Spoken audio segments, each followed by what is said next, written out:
Episode 7 की starting में हम मिस यूकी को देख पाते हैं जो कि सोकर उठते हैं और फिर अपने कपड़े पहनकर काम करने लग जाती है। पहले वो ब्रेकफास्ट बनाती है, फिर टॉवल धोने लगती है जो कि बहुत ही अच्छे तरीके से वो धो पाती है, फिर वो बर्तन धोती है और अंत में वो आगे मोचिदारो के साथ खेलती भी है। इसके बाद शाम को वो डिनर बनाने के लिए मार्केट करने के लिए जाती है और जाते हुए तो सभी लोग बस मिस यूकी को ही देखे जा रहे थे क्योंकि वो सबसे अलग और खूबसूरत लग रही थी। जिसके बाद वो सब्जी खरीदने लग जाती है, लेकिन अचानक से तभी एक वहाँ पर छोटी सी बच्ची आ जाती है और वो बहुत ही शर्मा कर मिस यूकी से पूछती है, क्या मैं आपसे कुछ पूछ सकती हूँ? मैंने आपको यहाँ पर बहुत बार देखा है और मुझे लगता है कि आप काफी ज्यादा खूबसूरत हो, मैं भी आपके जैसे बनना चाहती हूँ। यूकी तो खुश हो जाती है और कहती है, ये सुनकर मुझे अच्छा लगा। वो बच्ची कहती है, आखिरकार आपने ये आउटफिट कहाँ से खरीदा? ये आउटफिट काफी ज्यादा खूबसूरत है और ऑर्डिनरी पर्सन तो ऐसे आउटफिट नहीं पहनते, इसलिए मैं भी ऐसा आउटफिट पहनकर आपके जैसे खूबसूरत दिखना चाहती हूँ। वहीं पर ये बातें सुनकर तो जो यूकी थी उसको काफी बड़ा झटका लगता है। अचानक से तभी साइड के एक दुकान से हितोशी बाहर निकलता है और कहता है, मिस यूकी ये तो काफी बड़ा कोइंसिडेंस है, मैं पास ही में आया था। मिस यूकी तो काफी ज्यादा उदास थी और कहती है,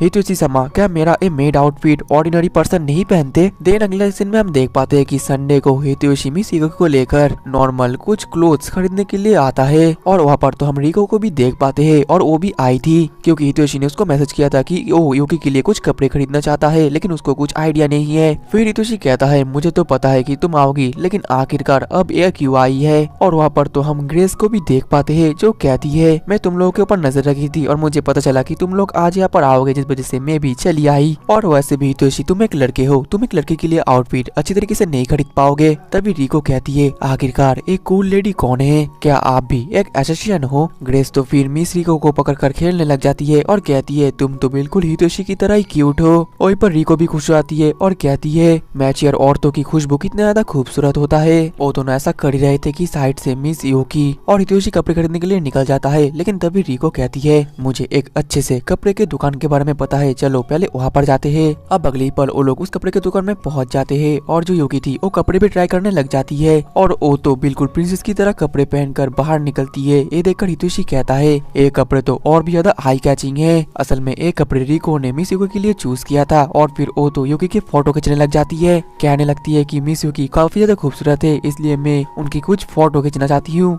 वहीं पर यूकी कहती है, इसमें तो मुझे चलने फिरने में काफी ज्यादा दिक्कत हो सकती है, ये काफी ज्यादा भारी है। तभी ग्रेस कहती है, अब मैं मिस यूकी के लिए कपड़े चूज करूंगी। और अगली पल हम देख पाते हैं ग्रेस तो मिस यूकी के लिए काफी ज्यादा एक हॉट आउटफिट चूज कर देती है, जो पहनकर यूकी कहने लगती है, इसमें तो नाइफ्स छुपाने में काफी ज्यादा दिक्कतें होगी क्योंकि ये काफी ज्यादा रिवीलिंग आउटफिट है। हितोशी कहता है, क्या तुम्हें पता नहीं है कि नाइफ्स लेकर घूमना इलीगल है? दूसरी तरफ तो जो ग्रेस थी और रिको थी वो तो अपने आप में बेस्ट थे और अपने पसंदीदा आउटफिट चूज कर रहे थे। ये देख कर हितोशी थोड़ा सा गुस्सा होकर कहता है, अगर तुम लोग इन सब चीजों को लेकर सीरियस नहीं हो तो यहाँ पर मेरा काम बनाने की कोशिश मत करो और समय बर्बाद मत करो। अब जिसके बाद वो सभी मिलकर एक नॉर्मल सा आउटफिट के दुकान में जाते हैं जहाँ पर की मिस यूकी तरह तरह के आउटफिट पहनने लगती है और वो हर एक आउटफिट में काफी ज्यादा खूबसूरत लग रही होती है। तभी ग्रेस पूछती है कि हितोशी आखिरकार तुम्हें कौन सा आउटफिट ज्यादा पसंद आया है? हितोशी कहता है, मुझे लगता है कि मिस यूकी वन पीस में ज्यादा खूबसूरत लगेगी। ये सुनकर तो ग्रेस हितोशी का मजाक उड़ाने लगती है और कहती है, तो फिर तुम्हें ऐसे आउटफिट पसंद है? जिसके बाद तो लोग काफी सारा शॉपिंग करके घर की तरफ जा रहे थे, लेकिन रास्ते में उन लोगों को पता चलता है हैलोवीन आने वाला है, जिस वजह से हैलोवीन का सेल लगा हुआ होता है। रिको तो ये देखकर काफी एक्साइटेड हो जाती है और वो कहती है, मैं तो कुछ आउटफिट्स अब खरीदने वाली हूँ। हितोशी थोड़ा सा हैरान होकर कहता है, क्या तुम इस बार भी हैलोवीन सेलिब्रेट करने वाली हो? रिको तो कहती है, हाँ बिल्कुल। फिर वो एक आउटफिट चूज कर लेती है। वहीं पर जो मिस यूकी थी वो भी एक विच का आउटफिट पहन लेती है और अंत में जो ग्रेस थी वो तो एक पुलिस वाली का आउटफिट पहनती है और वो काफी ज्यादा हॉट लग रही थी। अचानक से तभी हितोशी नोटिस कर पाता है कि आज तो एक न्यू ज़ॉम्बी का मूवी लगा हुआ है, जिस वजह से वो सभी लोगों को कहने लगता है, चलो उसको देखने जाते हैं। लेकिन मिस यूकी तो आज तक सिनेमा नहीं देखी थी, इस वजह से उसको इस बारे में ज्यादा पता नहीं था। हितोशी पूछता है, क्या सच में आज तक तुम कभी भी सिनेमा हॉल में नहीं गई? यूकी कहती है, हाँ मैं गई तो थी, लेकिन वहाँ पर बस मैं लोगों को मारने के लिए जाती थी। अब अगले पल वो सभी मिलकर एक साथ बैठकर सिनेमा देखने लगते हैं और वो तो एक ज़ॉम्बी का सिनेमा था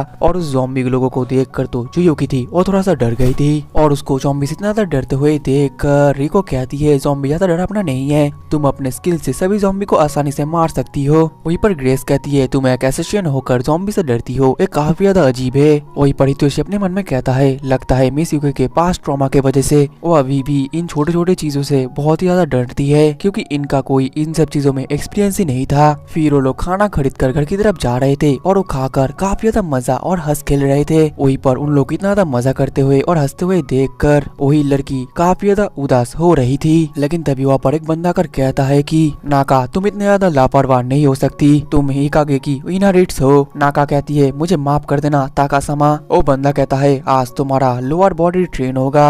ये बोलने के बाद वो आगे चला जाता है। नाका कहती है मैं आती हूँ। लेकिन इसके बाद तो वो फिर से उन लोगों को जाते हुए देखकर काफी ज्यादा उदास हो जाती है। जिसके बाद ग्रेस अपने घर पर चली जाती है और हितोशी कहता है मैं रिको को उसके घर पर छोड़कर आती हूँ। मिसुकी कहती है ठीक है, तब तक मैं घर जाकर डिनर बनाने लगती हूँ। और फिर हितोशी रिको को लेकर वहाँ से चला जाता है। उनके जाने के बाद मिसुकी थोड़ा सा भावुक हो जाती है और अपने आप को आईने में देखकर थोड़ा सा उदास हो जाती है। लेकिन उसको थोड़ा सा बुरा भी लगता है अपने मेड आउटफिट के लिए, क्योंकि आज वो जिस जगह पर भी है जो कुछ भी है वो सब कुछ उस मेड आउटफिट की वजह से ही है। इस वजह से अचानक से उसको छोड़ना उसको थोड़ा सा बुरा लग रहा है। फिर वो घर पर आकर भी उदास थी और अपने मेड आउटफिट को ही देखे जा रही थी और वो डिनर बनाने के लिए जाने वाली थी। लेकिन तभी आगे मोचितारो उसके साथ खेलना चाहती थी और वो तभी नोटिस करती है कि आगे मोचितारो का जो टॉवल है वो तो पूरी तरीके से फट गया है और काफी ज्यादा गंदा भी हो गया है। ये देखकर वो कहने लगती है आगे मोचितारो क्यों ना मैं तुम्हारे टॉवल को धो दूं। लेकिन आगे मोचितारो को पता नहीं क्या होता है, वो तो अपने टाल को लेकर वहाँ से भागने लग जाता है। वहीं पर बाहर का मौसम तो काफी ज्यादा बिगड़ता जा रहा था और बारिश भी होने वाली थी, जो देखकर हितोशी कहता है क्या मिस योकी घर पर अकेले ठीक तो होगी। वहीं पर घर के अंदर तो लाइट चली जाती है और बहुत ही ज्यादा बिजली भी चमकने लगता है, जिस वजह से मिस योकी बहुत ही ज्यादा डरने लगती है और उसको लगता है कि घर के अंदर ज़ॉम्बी है। दूसरी तरफ आगे मोचितारो अभी भी टावल लेकर भाग रहा था, लेकिन गलती से वो किसी चीज से टकरा जाता है, जिस वजह से जो कड़ी है वो उसके ऊपर गिर जाता है। और ये आवाज सुनकर तो मिस योकी और भी ज्यादा डर जाती है। उसको लगता है कि ज़ॉम्बी आगे मोचितारो को भी पकड़ लिया है और तभी वहाँ से आगे मोचितारो पूरी तरीके से गंदा होकर बाहर निकलता है और जो योकी थी वो तो डर के मारे चाकू निकालती है और उसको देखकर काफी ज्यादा डर जाती है। अब अगले ही पल हितोशी भी घर पर पहुंच जाता है और मिस योकी हितोशी से माफी मांगती है और कहती है मुझे माफ कर देना, मैं बहुत ज्यादा डर गई थी और डर के मारे मैंने आगे मोचितारो का टॉवल पूरी तरीके से काट दिया है।